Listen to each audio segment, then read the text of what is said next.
The day humans learned to fight back against invisible enemies in the long history of humanity, there was a time when the most dangerous enemies were not armies, not wild beasts, and not even natural disasters, but something far more terrifying.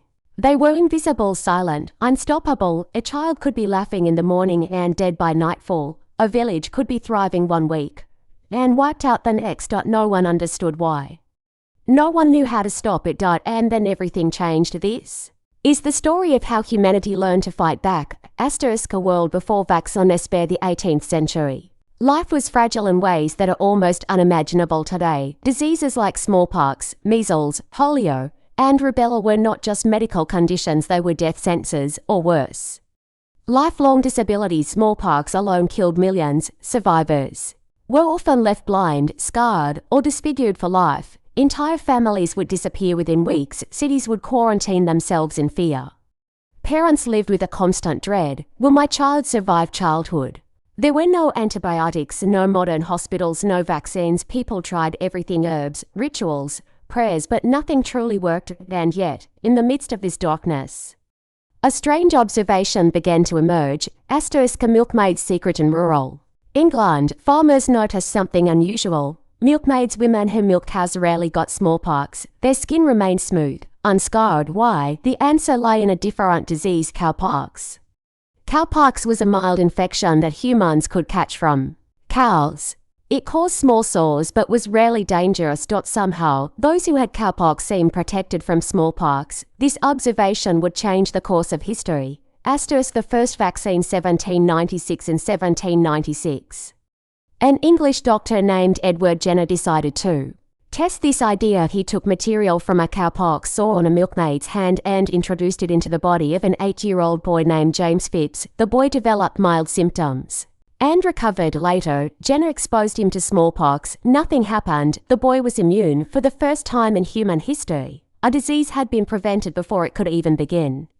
This was the birth of the first vaccine, created in England in 1796, targeting smallpox. The word vaccine itself comes from the Latin word vacca, meaning cow. Humanity had taken its first step toward controlling disease. What is a vaccine?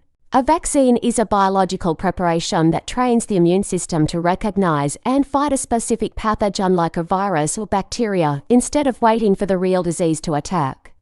A vaccine prepares the body in advance. Think of it as a practice battle for your immune system. The evolution of vaccine. After Jenner's discovery, scientists began developing more vaccines. Over the 19th and 20th centuries, vaccines were created for diseases like rabies, tuberculosis, polio, measles, mumps, rubella. Each breakthrough saved millions of lives, but one of the most powerful innovations came later: the development of live-attenuated vaccines. What is a live-attenuated vaccine? A live-attenuated vaccine contains a weakened version of a living virus. Attenuated means weakened. The virus is still alive, but it has been modified so that it cannot cause serious disease in healthy people. Instead, it stimulates the immune system to respond just like a real infection would. How does it work?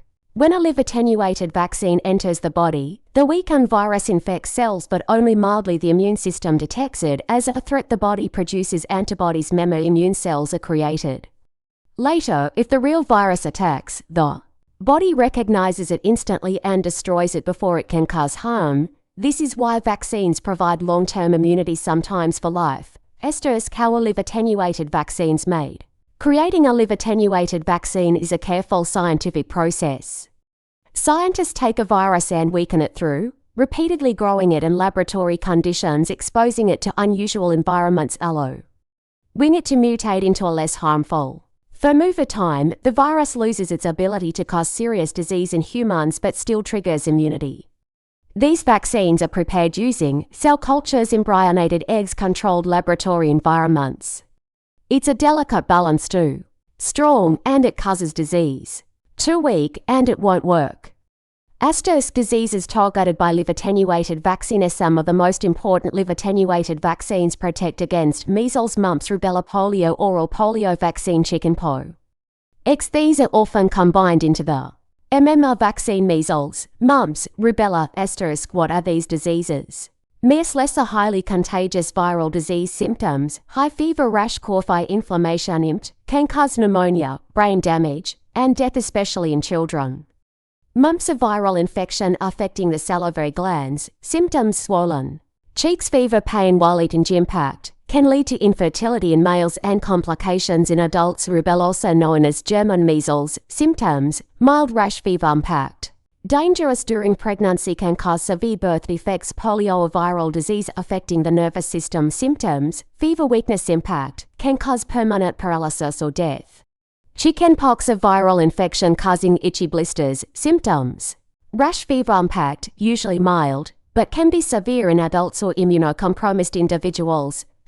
Life before these vaccines. These diseases shaped human society. Schools would shut down during outbreaks. Families would isolate sick children. Survivors often lived with lifelong disabilities. Death was common and expected. Polio epidemics, especially in the early 20th century, terrified entire nations. Children were placed in iron lungs just to breathe. Measles killed millions every year. Rubella caused countless birth defects. There was no protection. No certainty, only fear. The turning point with the introduction of vaccines, especially live-attenuated ones. Everything changed. Measles deaths dropped dramatically. Polio was nearly eradicated. Rubella birth defects became rare. Chickenpox became preventable. Generations grew up without experiencing these devastating diseases. What was once normal became unthinkable. The science of immunovaccines don't just protect individuals, they protect communities. When enough people are vaccinated, diseases struggle to spread. This is called herd immunity. It protects infants, elderly people, those with weak immune systems. Vaccination became not just a personal choice, but a public responsibility. Challenges and misunderstanding to their success. Vaccines have faced skepticism. Some people fear side effects, others misunderstand how vaccines work. But history is clear. Vaccines have saved hundreds of millions of lives. Without them, many of the diseases we consider rare today would return rapidly. A world transformed today. We live in a world shaped by vaccination. Smallpox has been eradicated. Polio is nearly gone. Childhood survival rates have soared. What once required courage just to survive childhood is now taken for granted. And it all began with a simple observation and a bold experiment in 1796. The invisible shield. The story of vaccines is not just a scientific achievement, it is one of humanity's greatest victories. From the milkmaids of England to modern laboratories, from deadly epidemics to global immunity, this journey reflects the power of knowledge, curiosity, and courage. Live-attenuated vaccines, in particular, represent one of the most elegant solutions ever devised, using a weakened enemy to defeat the real one. Today, every vaccinated child carries within them an invisible shield built from centuries of discovery, sacrifice, and hope. And perhaps the most remarkable part of this story is this: the greatest weapon humanity ever created was not meant to destroy life but to protect it.